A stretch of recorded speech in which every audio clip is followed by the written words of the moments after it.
let's talk value to the point spread.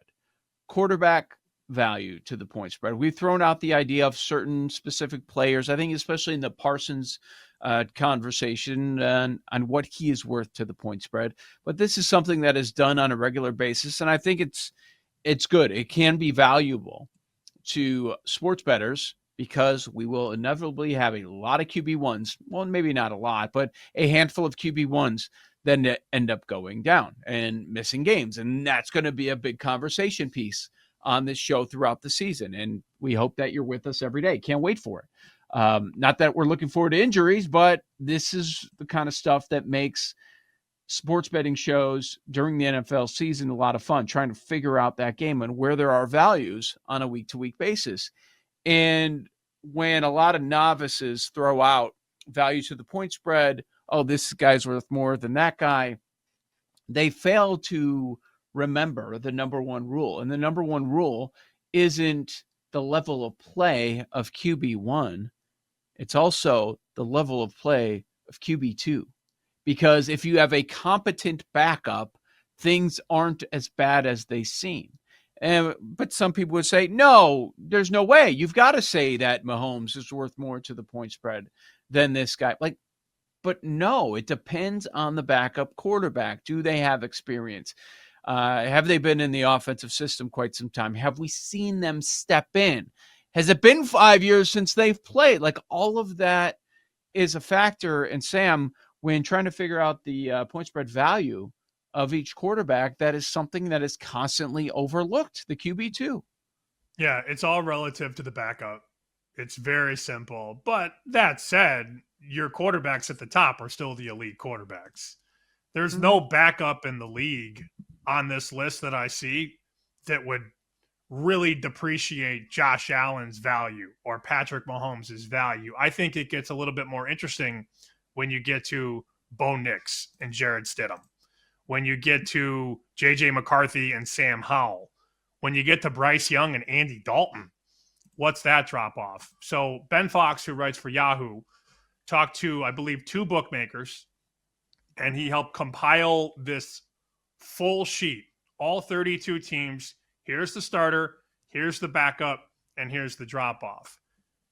I know you have seen the list, but I'm asking you listening or watching right now, think about who you would guess.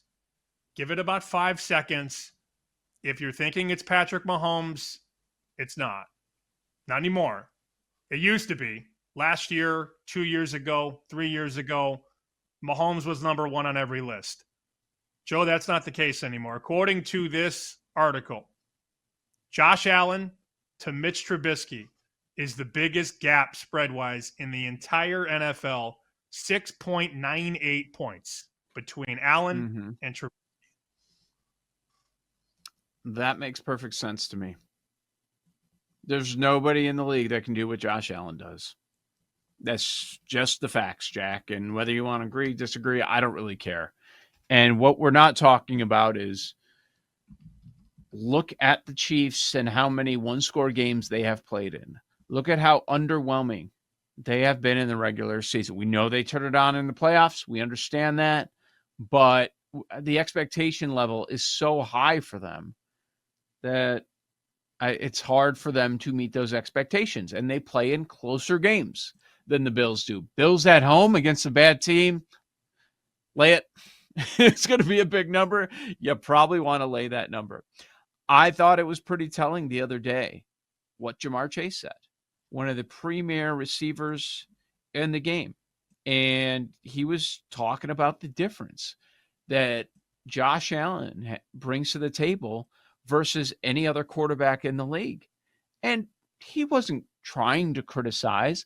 I mean, I think it probably came across that way because people are looking for headlines and they want to throw a quote out there without context and just to get a wild reaction for clicks. That's the world we live in. But he's talking to Kay Adams and he was talking about Burrow. He goes, Jamar Chase's teammate. When you turn on Joe's tape, it's different from Josh Allen's tape. Completely different. People game plan against Josh Allen, not Joe Burrow. Like, that's the headline grabber. He's right, though. Yes, Burrow's awesome, supremely talented. But the fact is, he's a drop back passer. He's one of the best, if not the best, at it. But the thing is, when you bring the elements that Josh Allen brings, you understand why he's number one on this list.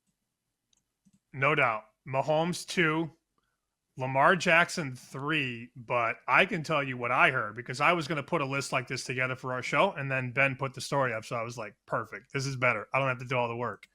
What I can tell you is that the gap, even though Lamar Jackson is number 3, Allen is 1, Mahomes is 2, Lamar is 3, the gap is bigger because the backup is no longer a Lamar clone. For years, they would have guys that I don't want to say could replicate, but if Lamar went down, you didn't have to change the offense. You will have to change it if he goes down this year because the backup is Cooper Rush. Cooper Rush cannot do what Lamar can do, and the offense cannot sustain the things that the ones would do. So even though he's third on the list, the gap has actually gotten bigger because the backup plays an entirely different style than Lamar Jackson. Yep. At the very top, we should mention that, yes, it's Josh Allen 1, but it's very close.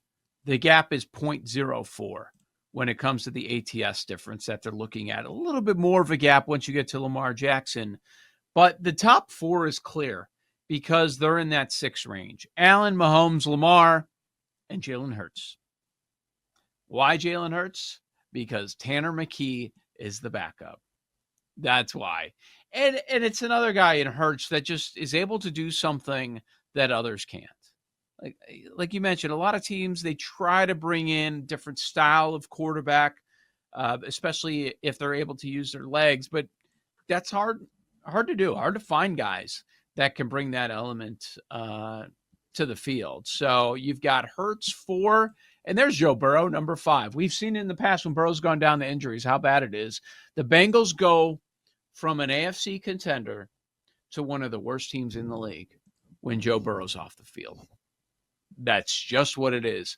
Burrow comes 5th on this list, and I'd say, Sam, after Burrow is when you start to see that big drop-off.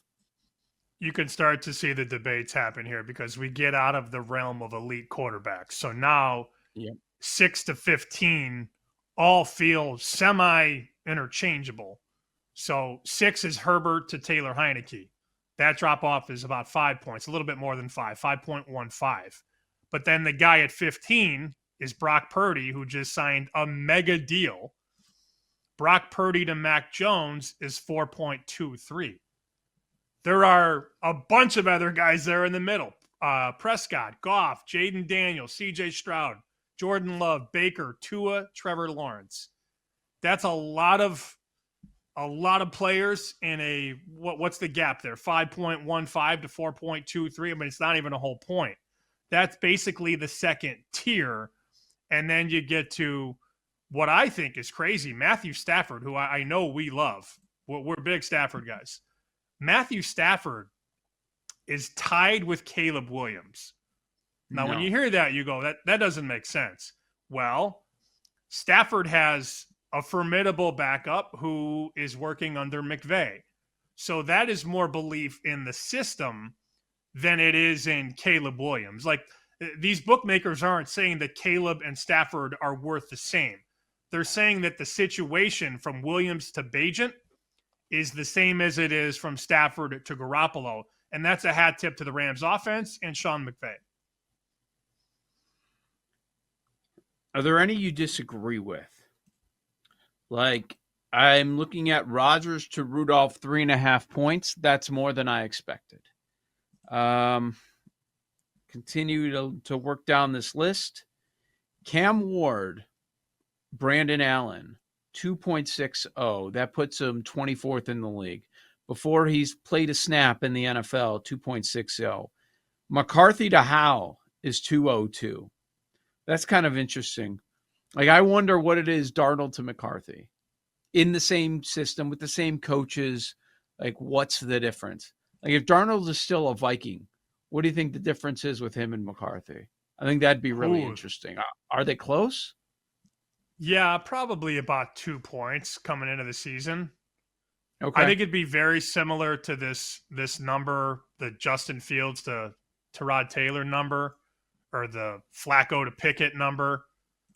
Um, but I mean, Sam Howell shouldn't be in the league, so I disagree with that. And obviously, I'm higher on McCarthy than most. I also don't think Andy Dalton should be in the league anymore, and that is Yeah. 26 out of 32. Bryce Young to Andy Dalton, that's only worth 1.98 points. That's disrespect to Bryce Young. No? I I see. Well, remember he got benched last year for Dalton. But what we saw in the second half, I think people are willing to believe in more. I would believe in that a little bit more. A little disrespectful, but remember he had an awful first half to the season a year ago. You want to talk about disrespect? Are they the bookmakers giving disrespect to Michael Penix? Yeah, they are. 30. No doubt.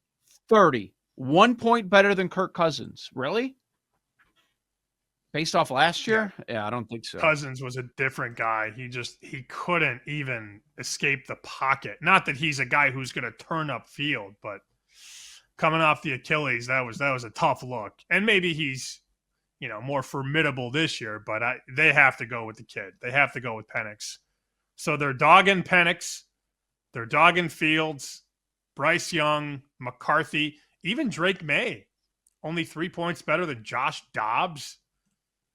These kids are not getting the respect they deserve. And then you get to the Saints at 32. Tyler Shook to Spencer Rattler, 0.69. Not even I don't know. Nice. Yes. What's the difference? I don't really know. Ben Fox does a good job, though. He does point out, okay, here are the biggest risers from a year ago. Michael Penix Jr., plus 4.98 points against the spread. So he's worth more than a year ago. Drake May, almost 5 points as well. Jaden Daniels, almost 4 points more. Biggest faller, Aaron Rodgers, down 1.5 points.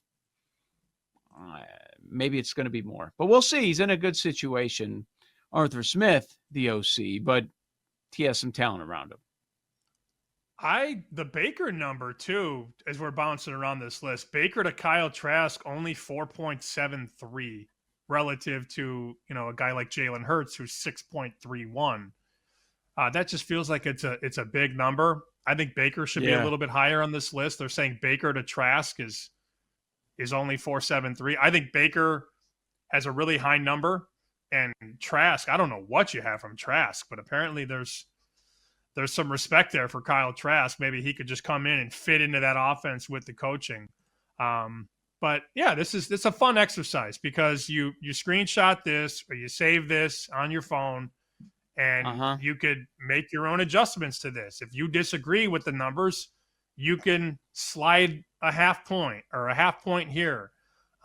It's just understanding how point spreads are made and how much quarterbacks are worth relative to the backup.